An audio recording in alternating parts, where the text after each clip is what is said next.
Hi, I'm Ms. Collier, host of the Tortilla Cat Files, and I'm trying something new this morning. I haven't had any coffee or any breakfast or anything yet, but I'm doing this very early because I have to mow my lawn later and I want to get this over and be able to mow my lawn before it gets really, really hot. So we'll see how it goes. Those of you who know me know that I don't do well without caffeine, but we're going to give it a shot. Pardon me.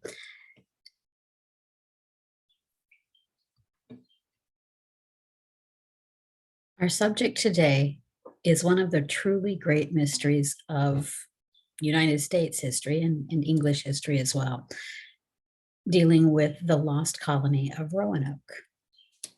Roanoke Colony was located in off the coast of North Carolina. It's actually an island. It's right here. This is Roanoke Island. This is North Carolina. And this island here is now called Hatteras Island. But back when Roanoke was established, this was called Croatoan. That'll be important in a little while. The history of the Roanokes, in the name Roanoke, is named for the Californian Algonquian Roanoke people. It was an indigenous people that already lived on that island when the English came and settled it. This story starts really with Sir Walter Raleigh. He was a writer and an adventurer, and he led an expedition to North America. He explored from North Carolina all the way down to Florida, and he named that part of the world Virginia in honor of Queen Elizabeth I, who was the Queen of England at that time. And she never married. So Virginia was in honor of her. She's one of the great queens of all time. We may talk about her at some point. Sir Walter Raleigh became friends with the Queen of England. And in 1585, she made him a knight. So he's now Sir Walter Raleigh, and granted him the governorship or control over a large portion of land in North America, and to allow him to establish a colony. So he started getting people together to send to North America, to North Carolina, to establish a colony.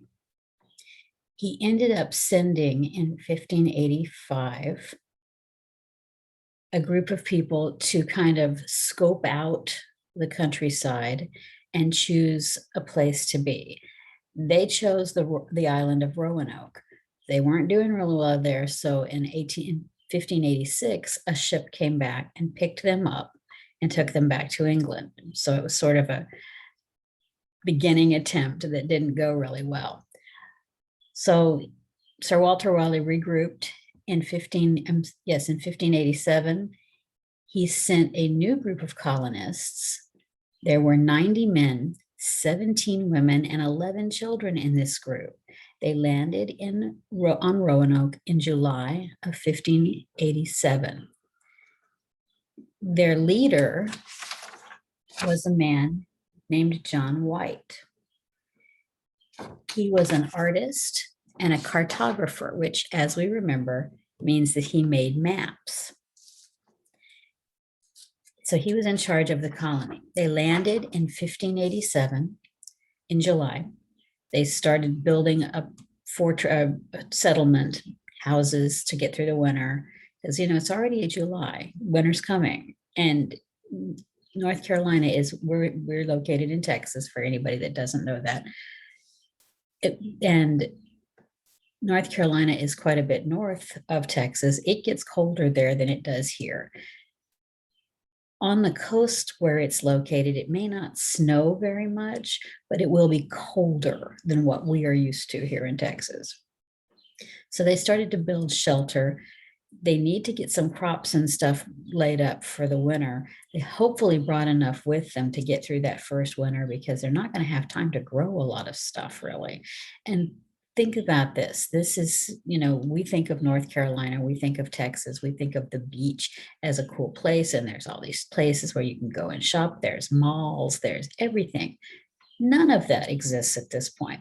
All that's there is forest and the indigenous people, the Indians who lived there, the Native Americans who lived there, who may or may not be happy about these people coming and living on their land. We don't know exactly. We know there were some tensions between the two sets of people. We also know that there were times when the Native Americans helped these people out. So it kind of depends on, how it was going. And probably a lot of it depends on how the British people were acting at the time, honestly. So in August of 1587, John White decides that he will go back with the ship to England to get more supplies, because now they've realized that, we're not going to be able to get through this winter without some more supplies. We need some more stuff. We need more food. We need some more things that we'll be able to get through the winter with.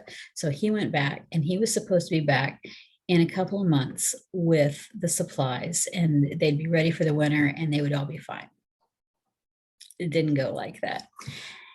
He got back to England, but in the meantime, a war had erupted between England and Spain, which was a naval war, which means it was fought on the ocean.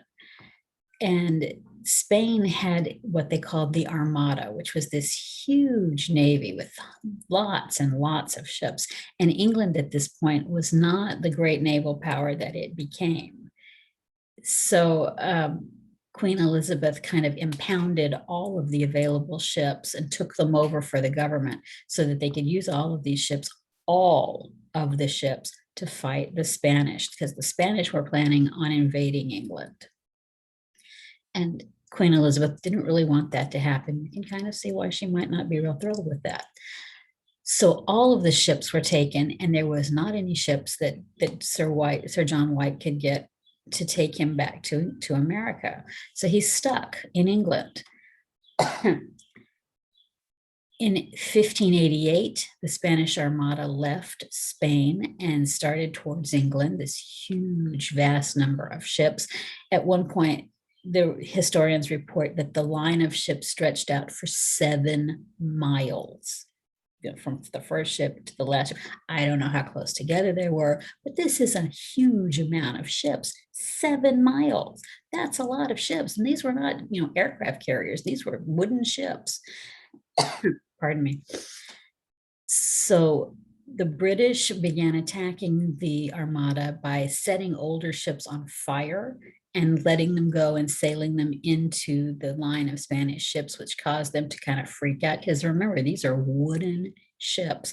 They will catch fire and they will burn, even though they're sitting in the water. And this is not a good thing if you're on a ship that's on fire. So the Spanish line broke. They scattered all over everywhere. A lot of them kept sailing north to go up to the North Sea, go around England and down between England and Ireland. And the North Sea is a brutal place. There are lots and lots of storms. They got caught in some bad storms. A lot of the ships got wrecked. By the time they came back around and were sailing down back south again towards Spain, they had lost 15,000 men. So they were pretty much brutally beaten up, and they went on back to Spain. And that was kind of the end of Spain ever being a huge naval power. So this is now 1588. John White gathers up stuff, supplies and things to take back to the colony, gets a ship. He starts out. The ship is attacked by pirates. They take all of his stuff. So now he's got to go back to England and start over. In the meantime, Sir Walter Raleigh, who was the founder of the colony, has kind of somehow managed to upset Queen Elizabeth. There's several different stories about what happened. Some say he was flirting with another girl and that made her angry. Some say that he was overheard telling people that he kind of had control of the Queen of England and she'd do whatever he wanted. Whatever he did, he ran his mouth at some point, and it made Queen Elizabeth angry. So she had him arrested and imprisoned in the Tower of London, which is where it was like their big jail. And he was in there for a long time. So now John White's sort of out of favor also because, when you're friends with somebody that gets in trouble with the queen, that gets onto you too. And now you may be in trouble with the queen, even though you didn't really do anything. And she's the one that gives permission for him to go to America. And it takes her a while to get over being mad enough that she lets him go on to England. I'm sorry, leave England and go to America. So it's actually 1590 when he makes it back to North Carolina. It's almost 3 years later. And he lands in August. And there's no one there. He gets to the Roanoke Colony and there's no one there. He starts looking around, and he had left his wife, his daughter, and just before he had sailed back to England, his granddaughter had been born in America. She was the first English child born in America. Her name was Virginia Dare, Dare. I would show you a picture of her, but there's not any real pictures of her. There's just stuff that artists have drawn, and it's all kind of strange. And so I'm not showing you a picture of that just because it's not real. No, it's not real. Nobody would have had a picture of her potentially in England except as a tiny, tiny baby. And they didn't have phones with their cameras and stuff. Nobody was taking pictures. It would have had to be a drawing or a painting, and there isn't one that's real. So he gets there and everybody's gone. So he starts looking around and he finds, if you hear weird noises, it's Bass. He's over here rubbing on my leg and squawking at me. He doesn't meow normally. He's a strange little dude. Anyway, all he found was the word Croatoan carved into a wooden post. Before he left, he and the settlers had made an agreement that if something happened and they had to leave and go somewhere else, because, you don't know what can happen. Maybe it turns out this is not a good spot. Maybe the Indians attack them. Whatever happens, maybe they have to leave and go somewhere else. They were going to leave him notice of where they had gone. It's been 3 years. They may have left a map. They may have left a very detailed note. Who knows? But all that survived for sure is the word Croatoan carved into a wooden post. Now, part of the message that they agreed that they would leave was if they were being forced out to go, if they were not going by their own choice, they would leave a Maltese cross carved with their message. Didn't leave that. So does this mean that they left on their own? Or does this, what happened here? Because to me, Croatoan's a long word. It's going to take a while to carve that into a piece of wood. It would have been a lot faster to carve this cross. And like I said, they could have left a letter explaining where they went, but it's been 3 years. What they do notice is that there are no bodies lying around on the ground, unburied. There's no bones lying around. So they figure that whatever happened, it didn't happen immediately. It wasn't an attack where everyone was killed.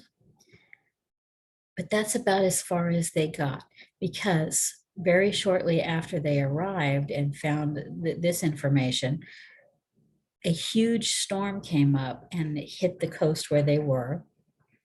It lasted for several days.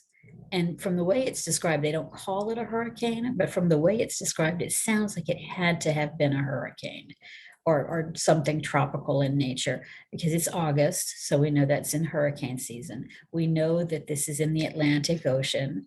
We know that lots of hurricanes hit at various times, and some of them are huge. We know that North Carolina gets hit fairly often with hurricanes, and those Outer Bank Islands, they get hit pretty often, at least with the storm surge and the storm swell. And this very likely, from the sound of the way they describe it, was a hurricane. 7 of the sailors were killed during this storm. that was so violent. So when the storm was over, the captain of the ship said, "That's it, man. We are leaving. We are going back to England. You can come if you want to, or you can stay here." He was alone. John White was alone, basically, with all of these supplies. So he decided he would go back to England with the rest of the group. He did never return. He never returns to search. I don't know if he couldn't get a ship again or what the deal was exactly, but he never came back and searched for these people again. No large group of English people came back to the United States, or to America, it wasn't the United States yet, until 1607, when they founded the colony of Jamestown. I've always been under the impression that when John White came back, they searched everywhere, they hunted all around, they went through the woods and they called people and nobody answered. And that none of that happened. They landed, there was this big storm, they got back on the boat and they left. So there was never a real search done at the time that the event happened. So he went back to England. He was like, "I don't know what happened. I don't know. They're gone. Don't know where they went. Don't know." And nobody ever went back and looked.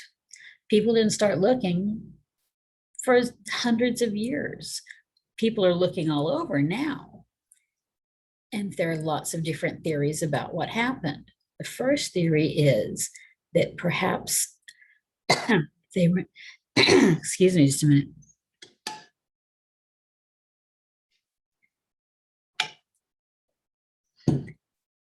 They know from research in the area, you know how trees make a new ring in their trunks every year. And if you know how to read these things, you can tell about the weather conditions. Apparently there are kitty Olympics going on. If you hear weird noises in the background, that's bass. But they can tell from the tree rings that there was a fairly severe drought, a time when there was no rain going on during this time period. So it may be that the people on this island didn't have enough fresh water. Maybe they weren't able to grow anything on the island. They may have decided that they needed to move somewhere else, and they may have moved to the island of Croatoan, because it's always told like, we don't know what this word means. We do know what the word means. The word Croatoan refers to an island close by, the nearest island close by, and it also refers to the name of the people who lived on that island. They were the Croatoan.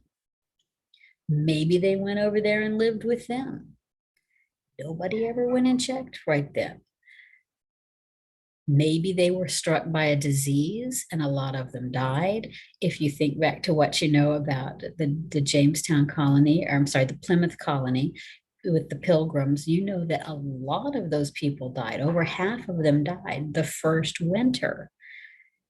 That may be what happened here. Maybe we're down to just a few people and they decide to disperse and go and live with various Indian Native American peoples. Maybe they went to Croatoan Island and those Croatoan took them in and let them live there.